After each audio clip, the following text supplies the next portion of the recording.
संसार और कैलाश के बीच में है शिव का शमशान।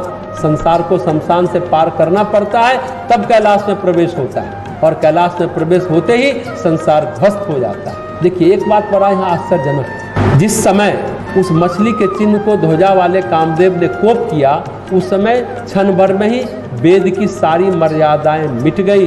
कामदेव के कोप से, कामदेव के क्रोध से श्रृंगार प्रकट होता है, और महादेव के क्रोध से, महादेव के कोप से ज्ञान प्रकट होता है। यही तो फर्क है कामदेव और महादेव में। कामदेव के कोप से श्रृंगार प्रकट होता है और महादेव के कोप से ज्ञान प्रकट होता है। बड़ा सुंदर और आश्चर्यजनक वर्णन गोस्वामी तुलसीदास जी कहते हैं। भगवान शिव के कोप से संसार और सांसारिकता का दहन होता है, सारे माया प्रपंच जलकर ध्वस्त हो जाते हैं। कामदेव के कोप से कारण धर्म की, वेद की मर्यादाएं मिट गई, संसार में और सांसारिकता का प्रबल बाढ़ आ गया। जैसे ही कामदेव ने अपना माया फैलाया, कोप किया, और भगवान शिव ने जब कोप किया, तीनों लोक में से संसार और सांसारिकता कंपित होने लगी। यहाँ सांसारिकता की बाढ़ है कामदेव के पास, और शिव के पास सांसारिकता का विनाश है। ये श्रुति सेतु क्या है, ये मर्यादा क्या है? तीन चीजें महत्वपूर्ण होती है। देखिए ध्यान से सुनिएगा, हम लोग सामान्य इंसान हैं,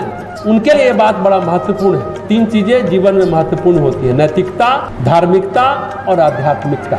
नैतिकता होती है, एक तरह से कहिए मुलम्मा है, एक ऊपर से परत है। नैतिक होना चाहिए, लेकिन सूक्ष्म बात हम कहना चाह रहे हैं, इसकी व्याख्या कर रहे हैं। नैतिकता मुलम्मा है, आपके व्यवहार में है पर आपके चरित्र में नहीं है।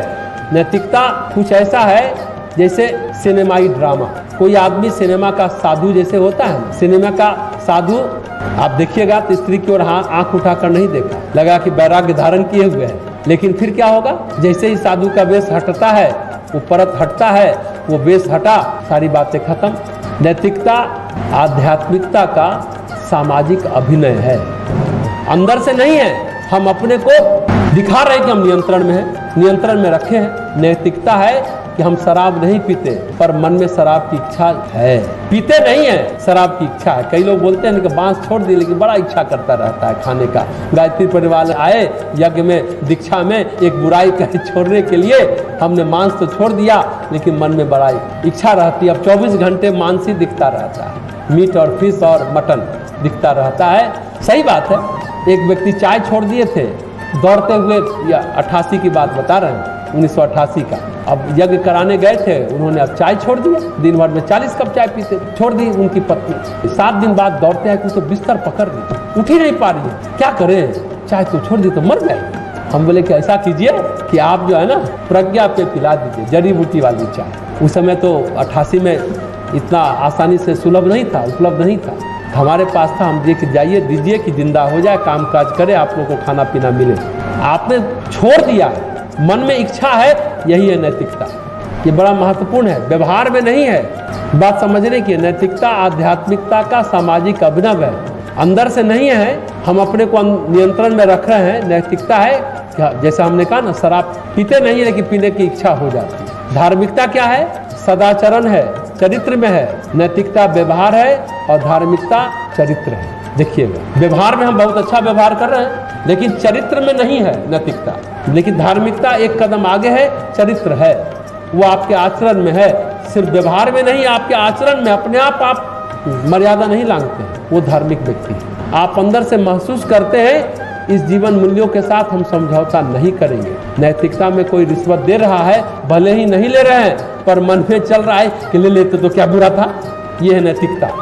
ये नैतिकता का पॉलिश है, और पॉलिश हट जाए तो आप रिश्वत ले भी सकते हैं, ले भी सकते हैं। नैतिकता भंग होने के अवसर हैं, पर धार्मिकता के भंग होने के चांसेस नहीं है, अवसर नहीं है। धर्मपरायण व्यक्ति हरिश्चंद्र जैसा हो, कोटि क्लेश में भी जी लेते हैं, करोड़ों प्रकार के क्लेश होते हैं, फिर भी अटल रहते हैं, जी लेते हैं। धर्म हित में।